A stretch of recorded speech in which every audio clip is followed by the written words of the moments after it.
What do you think are the sectors most required or most require business education, especially for entrepreneurship? If you just go through the industrial growth over the past about 5 years, if you try to explore and visualize healthcare unimaginable, whether medicines or it is related to equipments.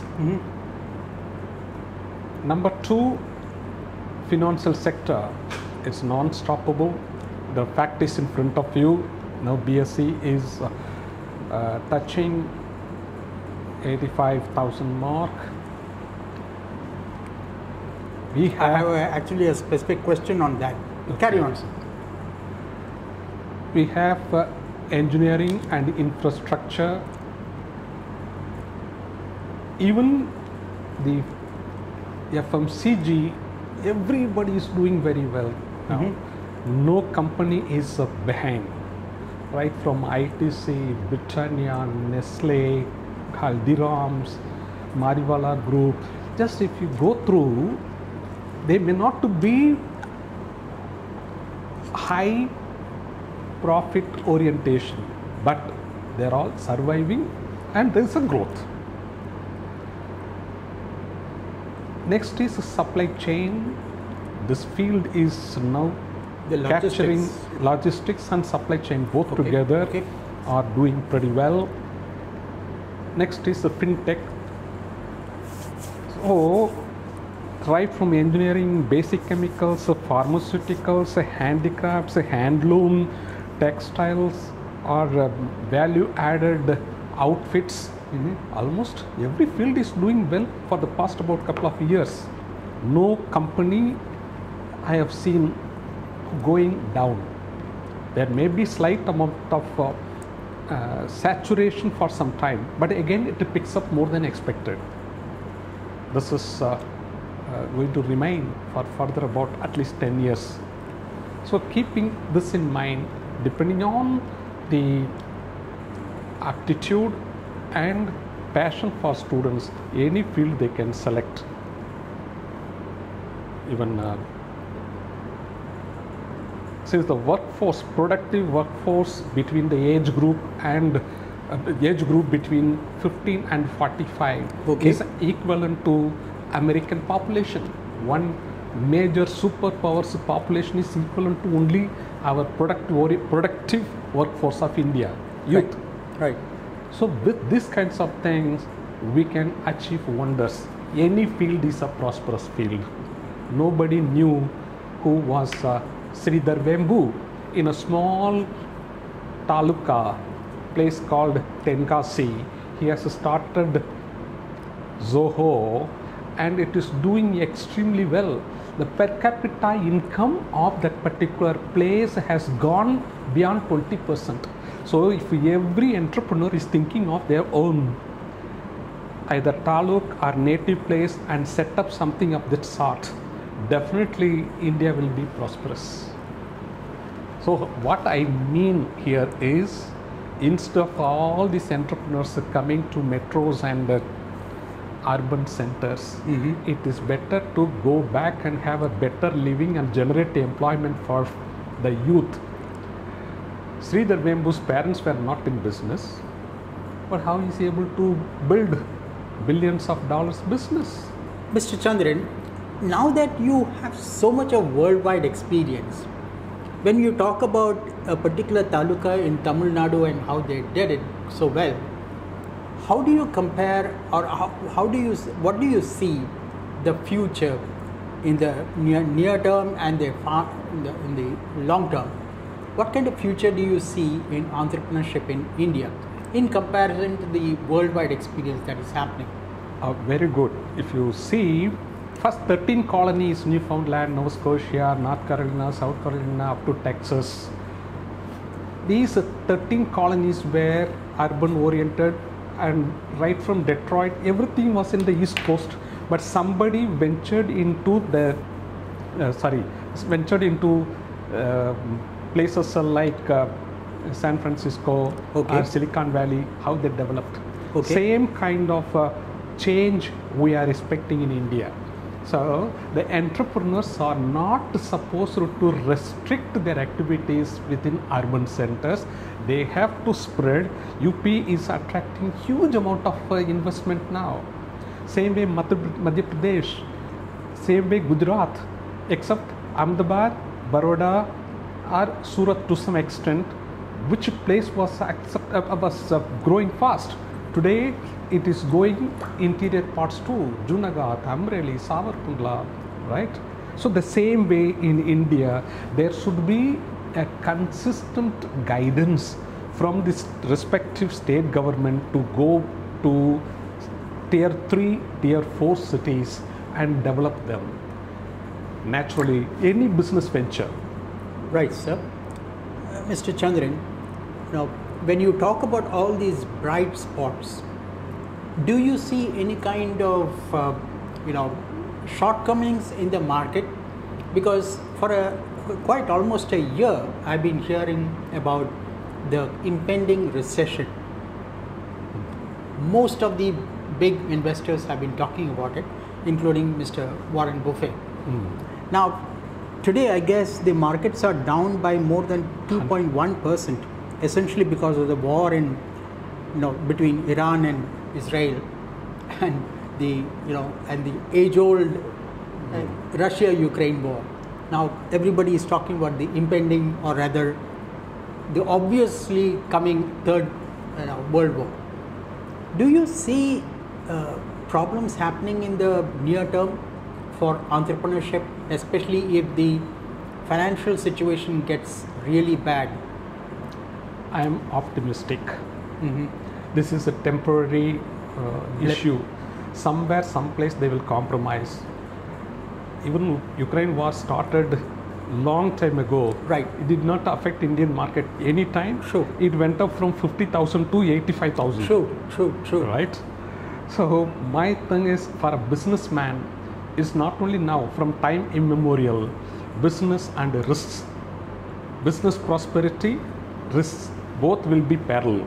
We have to withstand with these kinds of positive mindset. Wow. It may be for some time, people will be talking about it. Then ultimately, the companies right from JP Morgan or any big companies are going to invest somewhere they want to grow. Right? Very true. So businessmen or entrepreneurs should be always positive and proactive. This will go on for some time. What happened to Hindenburg Iris for some time? Adani's stocks were a little bit low, but again they bounced back. Probably for a few days. Yes, same thing is going to happen. The people will be talking about wars. Somewhere, someplace wars would be there. But also, sir, there is another thing related to all this. It's also because of the huge number of, or rather a huge influx of new investors in the stock market. Now, related question to that is, many of the young entrepreneurs say that instead of starting a business, an enterprise, and going through the rigmarole of the grind of managing it, why don't we just get money and invest in the markets? You can get the same returns instead of doing an enterprise. What would you say to that? This is a very good, very nice question it is to be addressed. Right from the beginning, 2000, there was a major issue, bubble. They use the word called. Sure. The stock, I mean the. 2K, yes. The 2K blow up. Again, 2006 and 7, we saw one more jerk. 2010-11, we had the same kind of things. 2014 and 15 also, there was a slight down. Again, they bounced back unimaginably at a higher level. Now, business ideas, business venture is something different.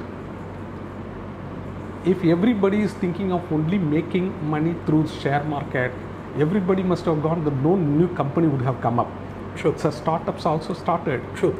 So this is all the people are not thinking that the stock market is the only avenue we have to depend on. True.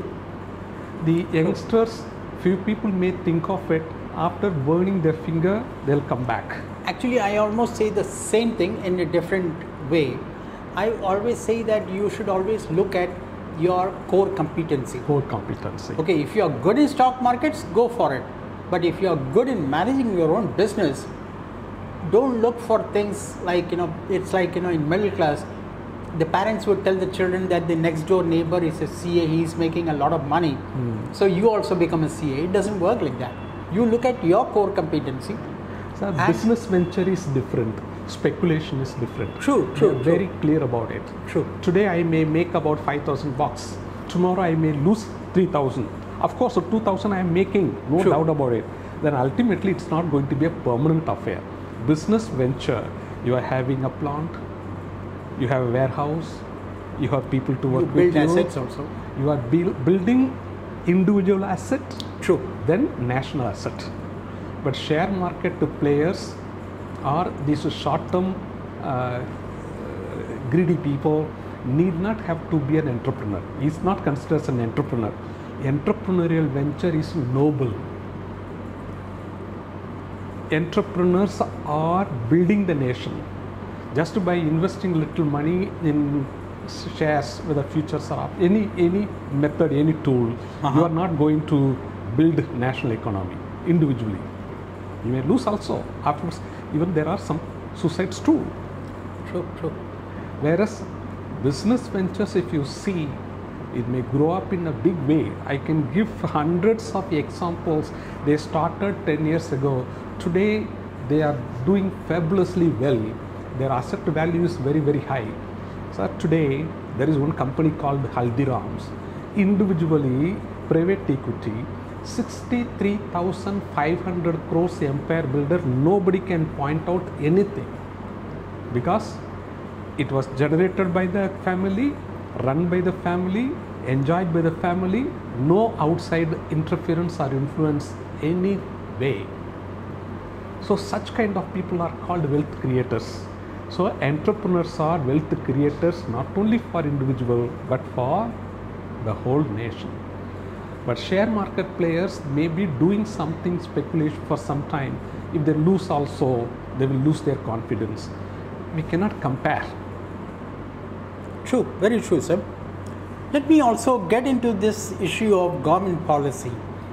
As an educationist, what kind of government policies can help in to help entrepreneurs start their business as well as establish a stable source of income and also help in building employment?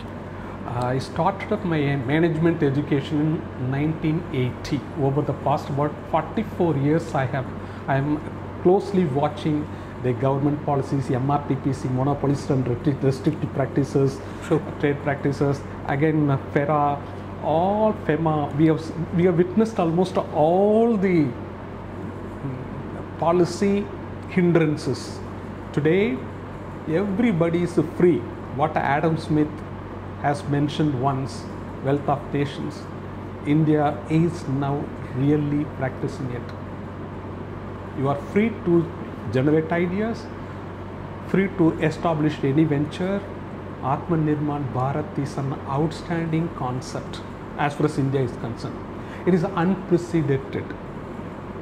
The encouragement coming from the central government is fabulously new to India, and everywhere, even small, whenever I go to our village, our native place, wherever, we are seeing in front of the bank at least 50-60 ladies coming and getting training on small self-help group, and they generate some business. They make some pickle or jam or ketchup, right, or fruit juices depending upon the raw material availability. They are getting the loans from small banks and without any hindrances, without any sort of guarantee, and they are able to repay. This is the way the growth is taking place at microscopic, at rural level.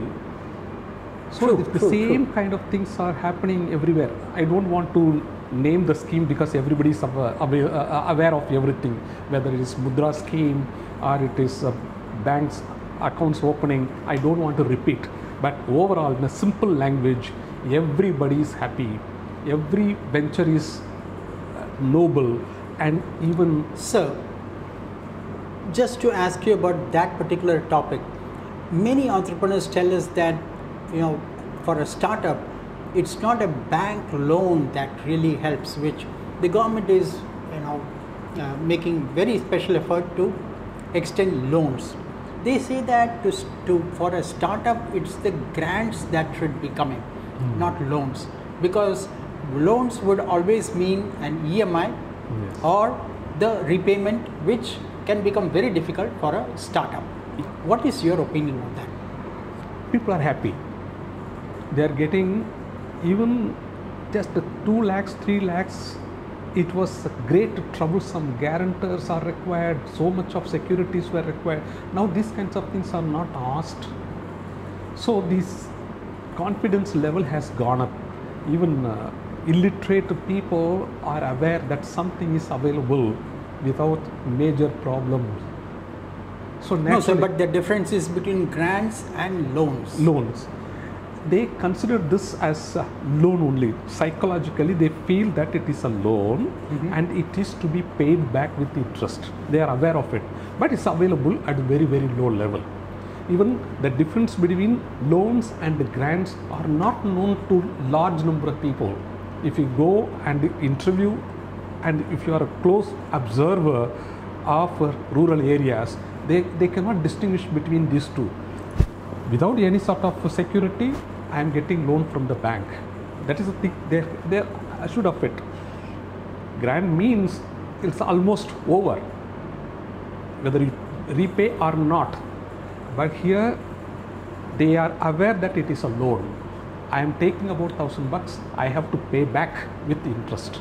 That commitment also is visible and seen. Today, NPAs are not that heavy.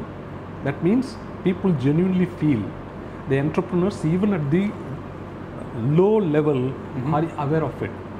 So naturally, educated people, whenever they avail of it, they feel that it is loan only. Ultimately, banks or any financial institutions are collecting money from you and me and giving to those people. So the word grant is somehow or other not gelling with business. So okay, it is loan. They are aware of it.